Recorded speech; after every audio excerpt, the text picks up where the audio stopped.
Hello दोस्तों, आज के इस वीडियो में हम पढ़ने वाले हैं गति। गति के अंतर्गत देखेंगे दूरी क्या होता है, विस्थापन क्या होता है, चाल, वेग, त्वरण। आप प्रतियोगी परीक्षाओं की तैयारी करते हो या स्कूली लेवल में हो तो इस वीडियो को अंत तक देखें। आपको पूरी तरह से समझ आ जाएगा कि दूरी, विस्थापन, चाल व वेग क्या होता है। चलिए देखते हैं, पहले सोच देखते हैं कि गति क्या होता है। इसकी परिभाषा देखेंगे, फिर इसके महत्वपूर्ण परिभाषाओं की बात करेंगे। चल देखते हैं गति। गति को इंग्लिश में कहा जाता है मोशन। यदि किसी वस्तु की स्थिति समय के साथ निर्देश बिंदु के सापेक्ष परिवर्तित हो रही है तो उसे वस्तु गति में कहलाती है। जैसे गतिशील कार, बस आदि पृथ्वी के सापेक्ष गति में है। किसके सापेक्ष गति में है? ये जो सभी गतियां होगी पृथ्वी के सापेक्ष गति में होंगी। एक बार फिर देख लेते हैं। यदि किसी वस्तु की स्थिति समय के साथ निर्देश बिंदु के सापेक्ष परिवर्तित हो रही हो तो वस्तु गति में कहलाती है। जैसे गतिशील कार, बस आदि पृथ्वी के सापेक्ष गति में है। गति से संबंधित महत्वपूर्ण परिभाषाएं important definition relations related to the motions. इसमें हमारा पहला आता है दूरी। देखते हैं दूरी क्या होता है। क्या है दूरी? किसी गतिमान कण द्वारा निश्चित समयांतराल में तय किए गए वास्तविक पथ की लंबाई को दूरी कहते हैं। क्या है? किसी गतिमान कण द्वारा किसी निश्चित समयांतराल में तय किए गए वास्तविक पथ की लंबाई को दूरी कहते हैं।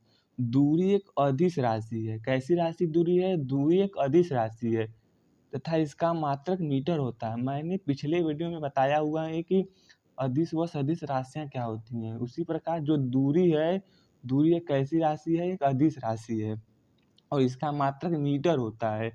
एक एग्जाम्पल से देखते हैं दूरी को कैसे किया जाएगा। मान लीजिए ये कोई व्यक्ति है, उसने यहाँ से यहाँ तक गया, फिर उसके बाद ये यहाँ से यहाँ आ गया। इसके बीच की दूरी मान लेते हैं x है, ये y है। तो मैं आपसे पूछूंगा उस व्यक्ति द्वारा तय की गई कुल दूरी क्या होगी?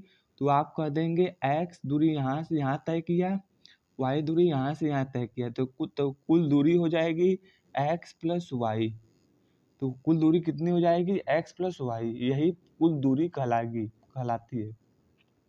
देखते हैं विस्थापन क्या होता है। डिस्प्लेसमेंट किसी वस्तु की प्रारंभिक एवं अंतिम स्थिति के बीच की न्यूनतम दूरी को उस वस्तु का विस्थापन कहते हैं। यह कण की गति के प्रारंभिक एवं अंतिम स्थिति के सदिश के परिवर्तन के बराबर होता है। विस्थापन एक सदिश राशि है, इसका मात्रक भी मीटर होता है। क्या?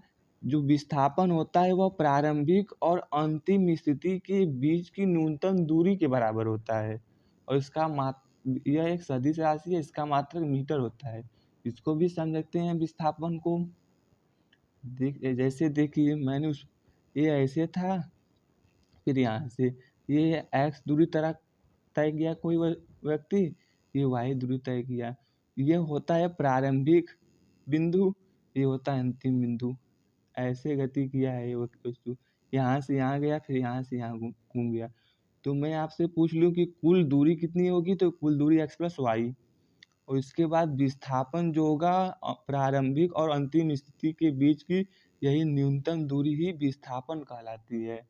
विस्थापन कैसी राशि है? एक सदिश राशि है, इसका मात्रक भी मीटर होता है। चलिए देखते हैं दूरी और विस्थापन में तुलना करके देखते हैं और इसके अंतर भी इसी में देख लेंगे। क्या है? वस्तु द्वारा तय की गई दूरी वस्तु द्वारा अपनाए गए मार्ग पर निर्भर करती है। अर्थात जो दूरी है वह मार्ग पर निर्भर करती है, जबकि विस्थापन मार्ग पर निर्भर नहीं करती। यह केवल प्रारंभिक और अंतिम स्थितियों पर निर्भर करती है। जो विस्थापन होता है वह सदैव प्रारंभिक और अंतिम स्थिति पर निर्भर करता है। सेकंड क्या है? दूरी विस्थापन से अधिक या बराबर हो सकती है, परंतु कम नहीं हो सकती। जो दूरी है वह विस्थापन से अधिक हो सकती है, उसके बराबर हो सकती है, लेकिन जो विस्थापन है वह कभी भी दूरी से बड़ा नहीं हो सकता। अर्थात जो दूरी है वह सदैव विस्थापन के बराबर या उससे बड़ी होगी। अगला देखते हैं फिर क्या है। गतिमान कण द्वारा तय की गई दूरी कभी ऋणात्मक या शून्य नहीं हो सकती। दूरी कभी भी ऋणात्मक या शून्य नहीं हो सकती, जबकि जो विस्थापन है धनात्मक भी हो सकता है, ऋणात्मक भी हो सकता है और शून्य भी हो सकता है। आप समझ गए होंगे कि जो दूरी है वह कभी भी ऋणात्मक या शून्य नहीं हो सकती, जबकि जो विस्थापन है वह धनात्मक भी हो सकता है, ऋणात्मक भी हो सकता है और शून्य भी हो सकता है। देखते हैं चाल। मैंने आपको बता दिया दूरी और विस्थापन। उसके बाद देखते हैं चाल। किसी एक गतिमान वस्तु द्वारा प्रत्येकांक समय में तय की गई दूरी को वस्तु का चाल कहते हैं। यह एक अदिश राशि है, इसका मात्रक मीटर होता है। चाल बराबर होता है दूरी बटे समय। दूरी का मात्रक होता है मीटर, समय का मात्रक होता है सेकेंड। तो चाल का मात्रक पूरा हो जाता है मीटर पर सेकेंड। यह कितने समय में चलता है? प्रति एकांक समय में। जब t बराबर 1 होता है, 1 सेकेंड, तो जो चाल v बराबर s/t होता है, तो t की वैल्यू 1 रखेंगे, तो जो दूरी तय किया जाएगा उसी को ही चाल कहेंगे। चाल देखते हैं कितने प्रकार के होते हैं। चाल निम्नलिखित 4 प्रकार के होते हैं। उसमें हमारा पहला आता है एक समान चाल, अर्थात यूनिफॉर्म स्पीड। जब कोई कण समान समय में समान दूरी तय करे तो उसे कहेंगे वस्तु की चाल कैसी है? एक समान चाल है। अर्थात जब कोई कण समान समयांतराल में समान दूरी तय करता है तो इसकी चाल एक समान चाल कहलाती है। सेकेंड देखते हैं असमान चाल, नॉन यूनिफॉर्म स्पीड। जब कोई कण समान समय में असमान दूरी तय करे तो इसकी चाल असमान चाल कहलाती है। फिर इसके बाद देखते हैं औसत चाल, एवरेज स्पीड। दिए गए समय अंतराल में तय की गई कुल दूरी तथा कुल समय के अनुपात को औसत चाल कहते हैं। औसत चाल बराबर होता है कुल दूरी बटे कुल समय, ये बटे होगा। औसत चाल इम्पोर्टेंट, इसको याद रखिएगा। औसत चाल बराबर होता है कुल दूरी बटे कुल समय। इसके बाद नेक्स्ट देखते हैं क्या है हमारा तात्क्षणिक चाल। तात्क्षणिक चाल किसी विशेष क्षण पर वस्तु की चाल को उस वस्तु का तात्क्षणिक चाल कहते हैं। किसी विशेष समय पर, किसी विशेष क्षण पर जो चाल होगी वस्तु की, वही तात्क्षणिक चाल कहलाती है। तात्क्षणिक का अर्थ है जो टाइम होगा वह 0 के लगभग बराबर होता है।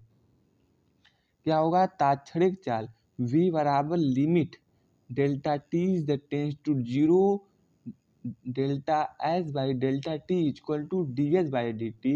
यहाँ पर जो समय होता है वह 0 के लगभग बराबर होगा।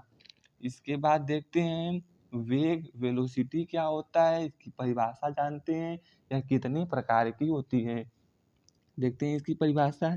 किसी एक गतिशील वस्तु द्वारा किसी निश्चित दिशा में, निश्चित दिशा आ गई तो इसका अर्थ हो गया वेग कैसी राशि होगी? एक सदिश राशि होगी। सदिशों में दिशाएं होती हैं। दिशा में प्रत्येकांक समय में तय की गई दूरी को वस्तु का वेग कहते हैं। वेग कैसी राशि होगी? वेग एक सदिश राशि होगी जिसका जो मात्रक होगा वह मीटर पर सेकेंड होगा। वेग बराबर होता है विस्थापन बटे समय, लिख लीजिएगा आप इसके नीचे। वेग बराबर क्या होता है? विस्थापन बटे समय। विस्थापन कैसी राशि थी? विस्थापन एक सदिश राशि थी, तो वेग एक भी कैसी राशि है? वेग भी सदिश राशि है। अब देखते हैं वेग कितने प्रकार की होती हैं। चाल 4 प्रकार की थी तो वेग भी 4 प्रकार की होगी। चाल कैसी थी? असमान चाल, एक समान चाल, औसत चाल, तात्क्षणिक चाल। तो उसी प्रकार वेग कैसी हो जाएगी? पहला, एक समान चाल, यूनिफॉर्म वेलोसिटी, यदि कोई वस्तु समान समयांतरालों में समान विस्थापित हो। यहाँ क्या होता है? विस्थापन होता है, वेग बराबर विस्थापन बटे समय, तो उसका वेग एक समान वेग कहलाएगा। अब देखते हैं असमान वेग, यदि कोई वस्तु समान समयांतरालों में असमान विस्थापित हो तो उसका वेग कैसी कहलाएगी? असमान परिवर्तीय वेग कहलाता है। फिर देखते हैं औसत वेग, वस्तु द्वारा कुल विस्थापन तथा कुल समय के अनुपात को औसत वेग कहते हैं। औसत वेग बराबर होगा कुल विस्थापन बटे कुल समय। क्या होगा? औसत वेग बराबर होगा, औसत वेग बराबर कुल विस्थापन बटे कुल समय। डेल्टा वी बराबर होगा delta s by delta T, means कुल विस्थापन अपान कुल समय।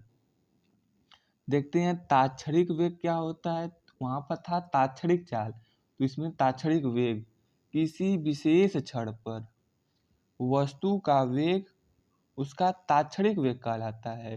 ताक्षणिक वेग बराबर v बराबर limit delta t is the tends to 0।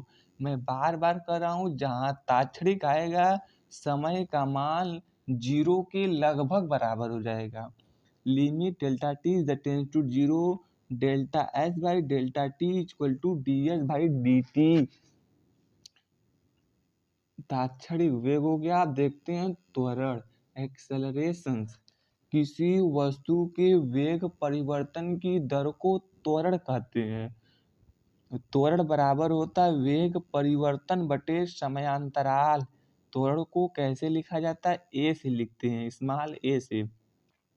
त्वरण बराबर होता है वेग परिवर्तन अपान समय, ए बराबर delta v by delta T. वेग त्वरण एक कैसी राशि होगी? त्वरण एक सदिश राशि होगी। इसकी दिशाएं कैसी होगी? इसकी दिशा वेग परिवर्तन की दिशा में होती है। इसका मात्रक होता है मीटर पर सेकेंड का स्क्वायर। यहाँ पर गलती हो गई है, यहाँ पर स्क्वायर लिख लीजिए, सॉरी, यहाँ पर मीटर पर सेकेंड का स्क्वायर। त्वरण मुख्यतः निम्न प्रकार की होती हैं। पहला आता है एक समान त्वरण। देखिए क्या होता है एक समान त्वरण। यदि कण की गति के दौरान त्वरण का परिमाण व दिशा नियत रहे, त्वरण का जो परिमाण होता है वह दिशा नियत रहे, तो कण का त्वरण एक समान त्वरण तथा इसकी गति क्या कहलाएगी? एक समान त्वरित गति में है। इसके बाद देखते हैं असमान त्वरण, नॉन यूनिफॉर्म एक्सेलरेशन। यदि गति के दौरान कण के त्वरण का परिमाण तथा दिशा दोनों परिवर्तित हो तो उसका त्वरण परिवर्तित त्वरण या असमान त्वरण कहलाता है। देखते हैं औसत त्वरण क्या होता है। किसी वस्तु के वेग में कुल परिवर्तन तथा लगे कुल समय के अनुपात को औसत त्वरण कहते हैं। औसत त्वरण बराबर क्या होगा? औसत त्वरण बराबर होता है वेग में कुल परिवर्तन बटे कुल समयांतराल। क्या हो जाएगा? औसत त्वरण बराबर हो जाएगा वेग में जितना भी परिवर्तन होगा सबको योग कर लिया जाएगा, अर्थात जोड़ दिया जाएगा, और कुल समय जितना लगेगा उसको भी जोड़ के भाग दे देंगे। तो यहाँ पर बटे लिख लीजिएगा। वेग बराबर होता है त्वरण बराबर वेग में कुल परिवर्तन अपान कुल समय। देखते हैं ताक्षणिक त्वरण क्या होता है। ताक्षणिक त्वरण देखते हैं किसी विशेष क्षण पर वस्तु की गति में त्वरण जो होगा ताक्षणिक त्वरण कहलाता है। विशेष क्षण में माने अत्यंत कम समय में। ताक्षणिक त्वरण बराबर होता है ए बराबर limit delta t is the tends to 0 delta v by delta t equal to d v by d t. Delta t मैं फिर से कह दे रहा हूँ, जो डेल्टा टी होता है वह 0 के लगभग बराबर होता है। कुछ बातें जो त्वरण की याद रखने योग्य हैं। पहला हमारा क्या है नोट में, त्वरण धनात्मक, शून्य व ऋणात्मक हो सकता है। जो त्वरण होता है वह धनात्मक भी होता है, ऋणात्मक भी होता है और शून्य भी हो सकता है। उनके चिन्हों के आधार पर त्वरण का अर्थ अलग अलग होता है। यदि धनात्मक त्वरण होगा तो उसका अर्थ हो जाएगा कि वेग समय के साथ बढ़ रहा है। जो त्वरण है वो वेग के साथ बढ़ रहा है। शून्य त्वरण का अर्थ है कि वेग एक समान अर्थात नियत है। जो उसका वेग होगा वह नियत है, माने न उसका त्वरण घट रहा है न उसका वेग घट रहा है, बढ़ रहा है। जबकि ऋणात्मक त्वरण, इसको कभी कभी बुक में मंदन भी लिखा होता है, का अर्थ होगा कि वेग समय के साथ घट रहा है। ऋणात्मक का अर्थ हो जाएगा ये क्या है, वेग घट रहा है। जबकि जो धनात्मक त्वरण होगा वो वेग के साथ बढ़ रहा है। चलिए आगे, चलिए इस वीडियो में इतना ही, मिलते हैं नेक्स्ट वीडियो में। इसकी आगे की बात की जाएंगी। यदि आपको पसंद आया हो तो भाई साहब चैनल को लाइक करिएगा, शेयर करिएगा, सब्सक्राइब करिएगा। धन्यवाद।